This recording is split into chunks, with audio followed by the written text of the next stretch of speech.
मूसलाधार बारिश हो रही थी। रात का गहरा अंधेरा पूरे भैरवपुर गांव पर छाया हुआ था। आसमान में बिजली चमक रही थी और बादलों की गड़गड़ाहट से पूरा गांव कांप उठता था। ऐसी डरावनी रात में कोई भी घर से बाहर निकलने की हिम्मत नहीं करता था। इसी बीच रात करीब 10 बजे गांव के छोटे से रेलवे स्टेशन पर एक पैसेंजर ट्रेन आकर रुकी।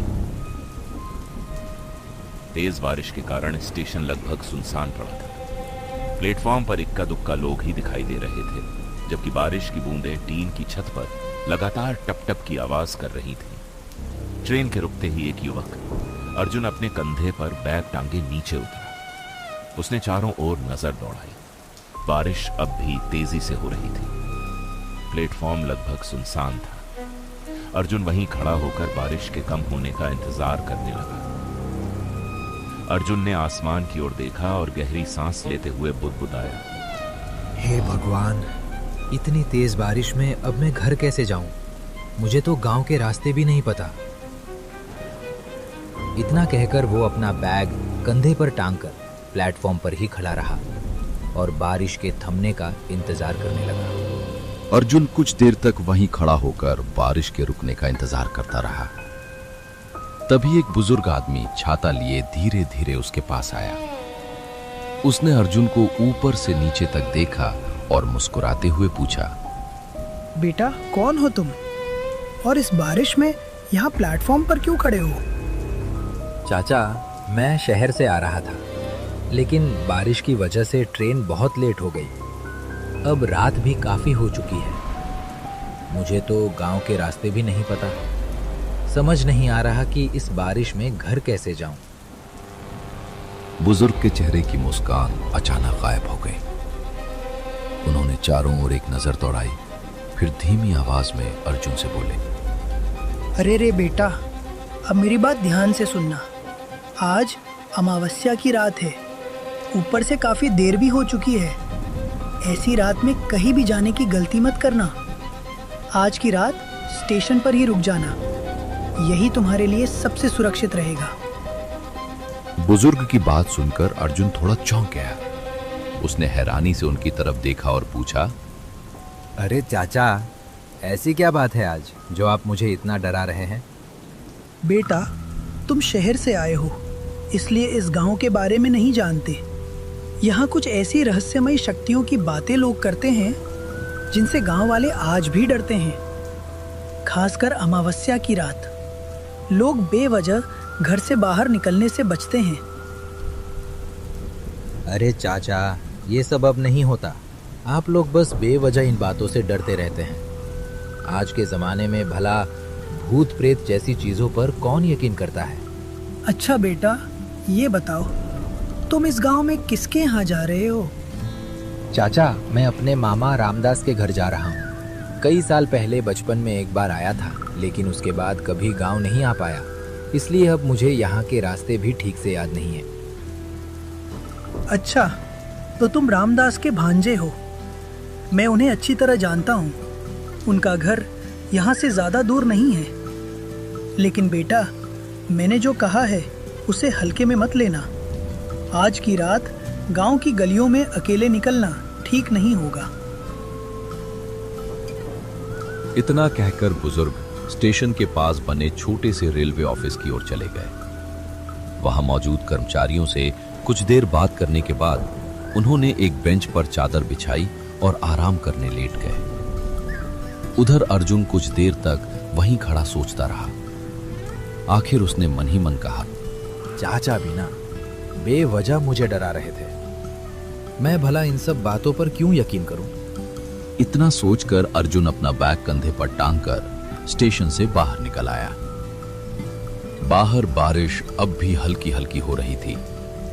स्टेशन के ठीक सामने एक छोटी सी चाय की दुकान खुली हुई थी, जहां एक लालटेन की हल्की रोशनी टिमटिमा रही थी। चाय की दुकान को देखकर अर्जुन मुस्कुराया और खुद से बोला, चलो पहले एक गर्मा गर्म चाय ही पी लेता हूँ, फिर आगे का सोचूंगा। यह कहकर वो चाय की दुकान की ओर बढ़ गया। अर्जुन चाय की दुकान के पास पहुंचा। बारिश की बूंदें अब भी टीन की छत पर लगातार गिर रही थी। उसने अपना बैग नीचे रखा और दुकान वाले से कहा, भैया एक कप गर्मा गर्म चाय देना। हाँ भैया, अभी लाया। चाय वाला चाय बनाने लगा। कुछ ही देर बाद उसने उबलती हुई चाय एक कुल्हड़ में डालकर अर्जुन को थमा दी। फिर उत्सुकता से उसकी ओर देखते हुए पूछा, भैया आप इतनी रात में कहाँ जा रहे हो? इस समय तो गांव के लोग भी घरों से बाहर नहीं निकलते। अर्जुन ने चाय का एक घूंट पिया और बोला, अरे भैया, मैं अपने मामा रामदास के घर जा रहा हूँ। बारिश की वजह से ट्रेन बहुत लेट हो गई, इसलिए इतनी रात हो गई। चाय वाले के चेहरे का रंग अचानक बदल गया। उसने तुरंत दुकान के बाहर अंधेरे की ओर देखा, फिर धीमी आवाज में बोला, भैया मेरी मानो तो आज रात गांव की ओर मत जाओ। आज अमावस्या की रात है, ऐसी रात में कुछ भी हो सकता है। अर्जुन ने हैरानी से उसकी तरफ देखा। पिछले कुछ सालों में इस गांव से कई लोग रहस्यमयी तरीके से लापता हो चुके हैं। आज तक किसी को पता नहीं चला कि उनके साथ क्या हुआ, इसलिए गांव वाले अमावस्या की रात घरों से बाहर निकलने की हिम्मत नहीं करते। अरे भैया, तुम भी मुझे वही बात बता रहे हो जो स्टेशन पर एक बुजुर्ग चाचा अभी थोड़ी देर पहले बता रहे थे। लगता है इस गांव के सभी लोग बस ऐसी ही डरावनी कहानियों पर यकीन करते हैं। क्या कहा आपने? एक बुजुर्ग चाचा? अर्जुन ने सिर हिलाकर हाँ कहा। चाय वाला एक पल के लिए बिल्कुल चुप हो गया, फिर कांपती आवाज में बोला, भैया आप शायद नहीं जानते, रात के समय उस स्टेशन पर कोई बुजुर्ग नहीं रहता। गांव के लोग कहते हैं कि वहाँ एक बूढ़े आदमी की आत्मा भटकती है। वो नए आने वाले लोगों को स्टेशन पर ही रुक जाने की सलाह देती है, क्योंकि उसे पता होता है कि अमावस्या की रात गांव की तरफ जाना कितना खतरनाक हो सकता है। ये सुनते ही अर्जुन के चेहरे का रंग उड़ गया। ये क्या कह रहा है? अभी कुछ देर पहले तो मैं उसी बुजुर्ग से बात करके आया हूँ। क्या ये चाय वाला पागल हो गया है या फिर सच में कुछ गड़बड़ है? चाय वाले ने घबराकर दुकान के बाहर अंधेरे में एक नजर डाली, फिर अर्जुन के और करीब आकर धीमी आवाज में बोला, भैया मेरी मानो तो आज रात यहीं रुक जाओ। वैसे भी आज अमावस्या की रात है। गांव के बुजुर्ग कहते हैं कि ऐसी रातों में गांव के आसपास अजीब और डरावनी घटनाएं होती हैं, इसलिए कोई भी समझदार इंसान इस समय बाहर नहीं निकलता। अर्जुन ने उसकी बात सुनी, लेकिन उसके चेहरे से साफ लग रहा था कि उसे अब भी इन बातों पर यकीन नहीं हो रहा था। अर्जुन ने हल्की मुस्कान के साथ बात को टाल दिया और बोला, अच्छा भैया, ये सब बातें छोड़ो, बस इतना बताओ, यहाँ से आगे गांव की तरफ जाने के लिए कुछ मिलेगा या नहीं?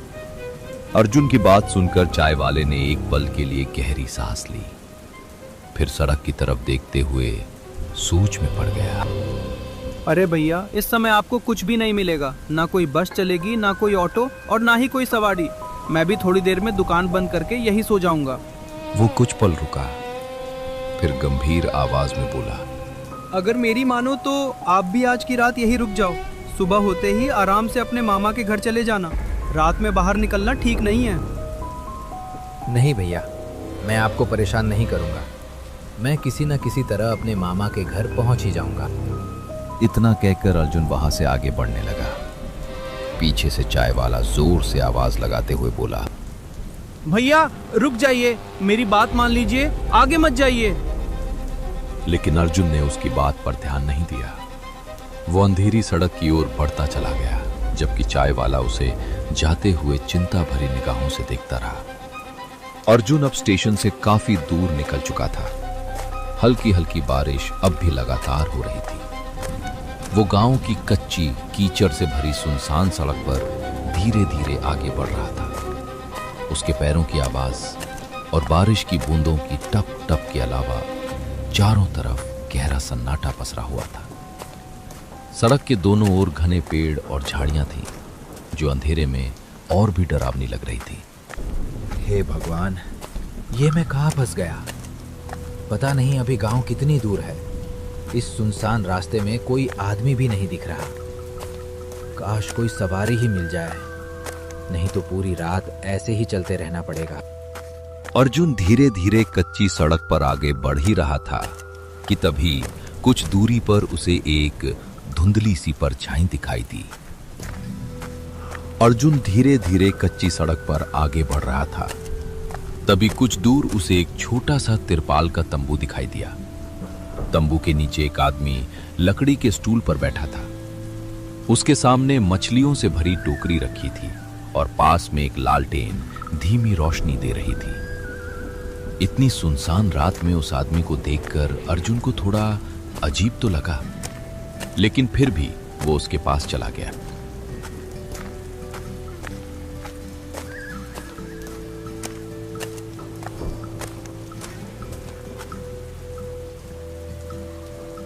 अरे भाई, इतनी रात को तुम मछलियां बेच रहे हो? मछली बेचने वाले ने अर्जुन की तरफ देखा और हल्की मुस्कान के साथ कहा, पहले मछली ले लो भैया, अभी अभी ताज़ी पकड़ कर लाया हूँ। वैसे मामा को तो मछली बहुत पसंद है, क्यों ना कुछ मछलियां ले लूं? इतने दिनों बाद उनके घर जा रहा हूं, उन्हें भी अच्छा लगेगा। अर्जुन ने बिना कुछ सोचे मछलियां खरीद ली। उसे बिल्कुल भी अंदाजा नहीं था कि उसने अपनी सबसे बड़ी गलती कर दी है। इस गांव में एक पुरानी मान्यता थी कि अमावस्या की रात मांस या मछली साथ लेकर सफर नहीं करना चाहिए। गांव वाले मानते थे कि इसकी गंध ऐसी अदृश्य शक्तियों को अपनी ओर खींच लेती है जिनसे सामना होने पर बच पाना आसान नहीं होता। तुम्हें इतनी रात में यहाँ अकेले बैठे डर नहीं लगता? साहब, यहाँ कोई भी कभी अकेला नहीं होता। मछली वाले की बात अर्जुन की समझ में नहीं आई। उसने इसे भी गांव वालों की अजीब बातें समझकर नजरअंदाज कर दिया और आगे बढ़ गया। कुछ दूर चलते ही उसके बैग से मछलियों की तेज गंध फैलने लगी। तभी अचानक अर्जुन को ऐसा महसूस हुआ जैसे कोई उसके बिल्कुल पीछे पीछे चल रहा हो। उसने एक दो बार पीछे मुड़कर देखा, लेकिन वहां कोई नहीं था। फिर भी हर कदम के साथ उसके कंधे पहले से ज्यादा भारी महसूस होने लगे, जैसे किसी का अदृश्य हाथ धीरे धीरे उस पर अपना भार बढ़ा रहा हो। अर्जुन चलते चलते अचानक रुक गया। उसने अपना कंधा सहलाया और घबराकर इधर उधर देखने लगा। ये मेरा कंधा इतना भारी और दर्द क्यों हो रहा है? और ये अजीब अजीब सी आवाजें आखिर आ कहां से रही हैं? अर्जुन ने फिर एक बार पीछे मुड़कर देखा, लेकिन वहां दूर दूर तक कोई दिखाई नहीं दिया। फिर भी उसे साफ महसूस हो रहा था कि अंधेरे में कोई चीज लगातार उसके पीछे पीछे चल रही है। हवा पहले से ज्यादा ठंडी हो चुकी थी और आसपास से आती धीमी फुसफुसाहटें हर कदम के साथ और साफ सुनाई देने लगी थीं। अर्जुन जैसे ही कुछ कदम आगे बढ़ा, अचानक उसके पैर वहीं थम गए। उसका दिल जोर जोर से धड़कने लगा। सामने उसी कच्ची सड़क के बीचों बीच वही मछली वाला खड़ा था, जबकि अर्जुन तो उसे काफी पीछे छोड़कर आ चुका था। मछली वाले का सिर धीरे धीरे नीचे से ऊपर उठा। उसकी आंखें अंधेरे में अजीब तरह से चमक रही थीं। फिर उसके चेहरे पर एक डरावनी मुस्कान फैल गई। अरे भैया, हमें भी तो मछली खिला दो, कई वर्षों से मछली नहीं खाई। ये सुनते ही अर्जुन के शरीर में सिहरन दौड़ गई। उसके हाथ पैर कांपने लगे। अब उसे धीरे धीरे समझ आने लगा था कि वो किसी बहुत बड़े जाल में फंस चुका है। स्टेशन के बुजुर्ग, चाय वाले की चेतावनी और मछली वाले की रहस्यमयी बातें सब एक एक करके उसकी आंखों के सामने घूमने लगी। कांपती आवाज में उसने किसी तरह हिम्मत जुटाई। क्या मतलब? अभी तो मैंने तुमसे ही ये मछली खरीदी थी। तुम आखिर हो कौन? मैं तुम्हारी मौत हूं। जरा अपने आसपास तो देखो, मेरे साथी भी तुमसे मिलने का बेसब्री से इंतजार कर रहे हैं। इतना कहते ही मछली वाले के चेहरे पर एक खौफनाक मुस्कान फैल गई। अचानक अर्जुन ने महसूस किया कि उसके ठीक पीछे कोई खड़ा है। वो पलट कर देख ही रहा था कि तभी उसके दाईं ओर एक काला साया आकर खड़ा हो गया और अगले ही पल बाईं ओर भी एक और साया दिखाई देने लगा। कुछ ही सेकंड में अर्जुन के चारों ओर 2-3 काले साए आ चुके थे। वे सभी धीरे धीरे अर्जुन के और करीब आने लगे। तभी अचानक दूर से दौड़ती हुई एक आकृति दिखाई दी। वो चाय वाला था। हाथ में जलती हुई मशाल लिए तेजी से अर्जुन की तरफ भागता हुआ आ रहा था। जैसे ही चाय वाले की जलती हुई मशाल की रोशनी उस अंधेरे पर पड़ी, चारों तरफ फैली हुई डरावनी परछाइयां एक एक करके गायब होने लगी। मछली वाला और बाकी अदृश्य शक्तियां जैसे धुएं की तरह हवा में विलीन हो गए। मैं बच गया क्या? मैंने कहा था ना साहब, आज की रात यहाँ रुक जाना चाहिए था। माफ करना मुझे, मैंने आपकी बात नहीं सुनी। कोई बात नहीं साहब, मुझे तो पहले ही समझ आ गया था कि आपके साथ कुछ तो जरूर होगा। अमावस्या की रात है ना। चलो अब मैं आपको आपके मामा के घर तक छोड़ देता हूँ। यहाँ से अकेले जाना ठीक नहीं है। दोनों अब कच्ची सड़क पर साथ साथ आगे बढ़ रहे थे। चाय वाले के दोनों हाथों में जलती हुई मशाल थी, जिसकी रोशनी अंधेरे को चीरती हुई आगे का रास्ता दिखा रही थी। बारिश कब की रुक चुकी थी। भीगी हुई मिट्टी से सोंधी सोंधी खुशबू उठ रही थी, लेकिन चारों तरफ फैला अजीब सन्नाटा अब भी माहौल को डरावना बना रहा था। तुम्हें कैसे पता कि ये मशाल और आग के पास ये सब नहीं आता? मेरे दादाजी ने मुझे ये बात सिखाई थी, तभी तो मैं समझ पाया। वरना आप ही सोचो साहब, मैं अकेला आदमी इतनी रात तक अपनी दुकान खोलकर कैसे बैठा रहता। उसकी बात सुनकर अर्जुन चुप हो गया। दोनों धीरे धीरे गांव की तरफ बढ़ते रहे और मशाल की रोशनी में अब रास्ता थोड़ा साफ नजर आने लगा था। आखिरकार मशाल की रोशनी में चलते चलते दोनों घर तक पहुंच गए। कच्ची सड़क के बाद अब पक्के आंगन की हल्की सी रोशनी दिख रही थी। दोनों ने दरवाजे के सामने पहुंचकर दस्तक दी। अंदर मामा खड़े थे। अर्जुन को देखते ही उनके चेहरे पर राहत और हैरानी दोनों आ गईं। अर्जुन, आ गए तुम, लेकिन इतना डरे हुए क्यों लग रहे हो? मामा, रास्ता बहुत अजीब था, बहुत कुछ हुआ। मुझे खुद समझ नहीं आ रहा मैं कैसे यहाँ तक पहुंचा। रामदास चाचा, आज बहुत अजीब घटना घटी है। इन्हें आराम से सुला दो, बहुत डरे हुए हैं। अर्जुन, तू सो जा। सुबह उठकर जो भी हुआ है आराम से बता देना। बिरजू, अच्छा हुआ तूने उसे बचा लिया, वरना आज मैं अपनी बहन को क्या जवाब देता। चल अब तू भी अंदर आ जा और आराम कर ले। आज की रात बहुत लंबी रही है। घर के अंदर धीरे धीरे सब शांत हो गया। अर्जुन थकान और डर के बीच बिस्तर पर लेट गया और धीरे धीरे उसकी आंख लग गई। अगली सुबह सुबह की हल्की धूप कमरे में फैल चुकी थी। बाहर गांव धीरे धीरे जाग रहा था। अर्जुन, उठ गया? चल अब जाकर नहा ले। कल रात से बहुत परेशान लग रहा है तू। हाँ मामा, पर वो चाय वाला कहाँ गया? अरे वो तो हमारे ही गांव का बिरजू था। रात को वो भी यही रुक गया था, सुबह जल्दी चला गया। अर्जुन कुछ पल चुप रहा। उसके चेहरे पर उलझन साफ दिखाई दे रही थी, जैसे वो कुछ याद करने की कोशिश कर रहा हो। अर्जुन ने बेचैनी से आगे झुककर पूछा, आप पूरी बात बताइए। ये सब कौन है और क्या करते हैं? अर्जुन, कल रात तेरे साथ आखिर हुआ क्या था? रामदास की बात सुनकर अर्जुन कुछ पल के लिए खामोश हो गया। फिर उसने गहरी सांस ली और पिछली रात की पूरी घटना सुनानी शुरू की। मतलब जिसका मुझे डर था वही हुआ। लगता है वे फिर से जाग चुके हैं। इतने सालों तक शांत रहने के बाद अब उन्होंने फिर से लोगों को अपना शिकार बनाना शुरू कर दिया है। अगर इस बार भी उन्हें नहीं रोका गया तो न जाने कितने बेगुनाह लोग अपनी जान गंवा देंगे। क्या आप उन छलावों के बारे में जानते हैं? आखिर वे हैं कौन और इतने सालों से इस जंगल में क्या कर रहे हैं? बहुत साल पुरानी बात है अर्जुन। तब मैं कोई 5-6 साल का रहा होऊंगा। उसी समय हमारे गांव के पास नया रेलवे स्टेशन बनना शुरू हुआ था।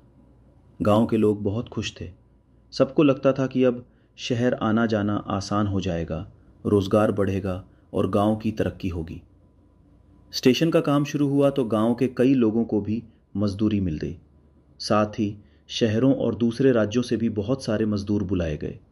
लेकिन किसी को क्या पता था कि जिस काम को वे अपने सुनहरे भविष्य की शुरुआत समझ रहे थे, वही उनके जीवन का सबसे बड़ा अभिशाप बन जाएगा। आपको ये वीडियो कैसी लगी? अगर आपको इस कहानी का पार्ट 2 देखना है तो अभी वीडियो को लाइक करें और हमारे चैनल को सब्सक्राइब करना बिल्कुल ना भूलें। नई डरावनी कहानी बहुत जल्द आने वाली है। धन्यवाद।